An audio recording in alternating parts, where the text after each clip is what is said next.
pourquoi je me suis pas lancée dans la danse plus tôt pour devenir comme je rêvais de l'être danseuse professionnelle? Eh bien parce que mon papa disait que ce n'était pas un métier, euh, que ce n'était pas un sport d'ailleurs. Et puis ben j'étais vraiment timide quand j'étais petite. J'étais vraiment complexée. J'étais inscrite en cours de danse, mais je regardais les autres filles, les autres jeunes filles autour de moi, qui étaient pour certaines vraiment très belles et qui avaient l'air en tout cas d'avoir confiance en elles et voilà. Et moi j'étais terrorisée, j'osais à peine bouger devant la glace. J'avais des grosses difficultés quand j'étais petite à me trouver jolie. J'avais des complexes, etc. Et puis, c'était comme ça pour tout, hein. J'étais très timide. Et bah voilà, j'ai pris un chemin qui était plus conventionnel bah pour intégrer la société, pour faire un peu comme tout le monde. Et puis, parce que c'était pour moi logique, etc. Pour moi, être danseuse professionnelle, c'était juste un rêve. C'était pas, j'aurais pas eu l'idée de me lancer vraiment, vous voyez. Et puis, et puis voilà quoi. Et puis c'est quand j'ai eu mes soucis de santé, j'essayais toujours de me rassurer en me disant oui, tu vois, t'as bien fait de pas faire danseuse professionnelle parce que de toute façon, ton corps, il aurait pas suivi et t'aurais vécu de quoi après, etc. Enfin, j'essayais de me rassurer comme ça. Et au final, bah, c'est en fait ces problèmes de santé qui ont été pour moi une alarme de me dire, mais en fait, j'avais que 25 ans à l'époque et je me suis dit, mais non, je peux pas me dire que ma vie à 25 ans, elle s'arrête là en fait. Et ils sont où mes rêves? Et c'est là que j'ai repensé à la danse.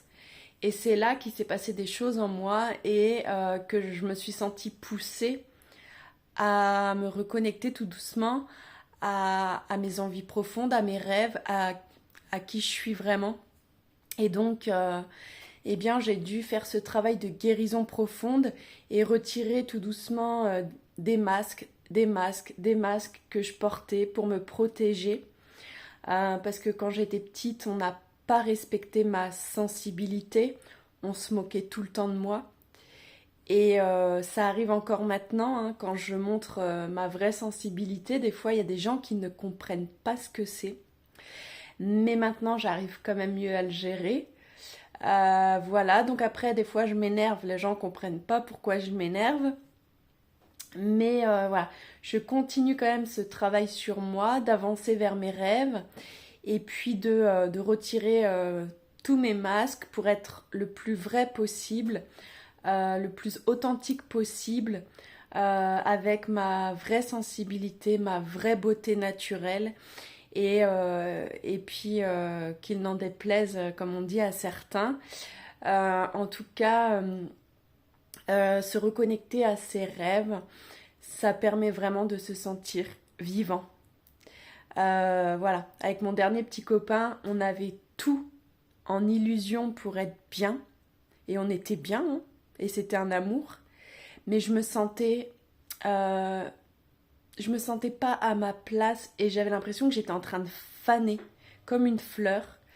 Je sentais qu'il y avait quelque chose qui allait pas, et mon dernier boulot, pareil, mon dernier travail, je me disais, mais qu'est-ce que je fais là? J'avais comme un appel de mon âme qui me disait, t'as rien à faire ici, il y avait autre chose qui était prévu pour toi, tu t'es perdu, t'as rien à faire ici. Et effectivement, c'était pas la vie qu'au fond de moi je voulais. Et le côté routinier, etc., que j'avais me plaisait pas du tout et me faisait me sentir éteinte. Et quand j'ai compris ça, eh bien, ça a changé ma vie parce que je me suis reconnectée à l'énergie de vie, justement, que cette énergie où on est vraiment bien, serein, heureux, en paix et surtout où on est motivé pour faire plein de choses. Et ça, à un moment, je l'avais perdu et c'est vraiment ce qui est le plus précieux.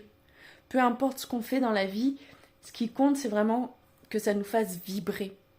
Il n'y a pas de chemin parfait, il y a juste des expériences à vivre et pour moi, tout est tracé pour chacun d'entre nous.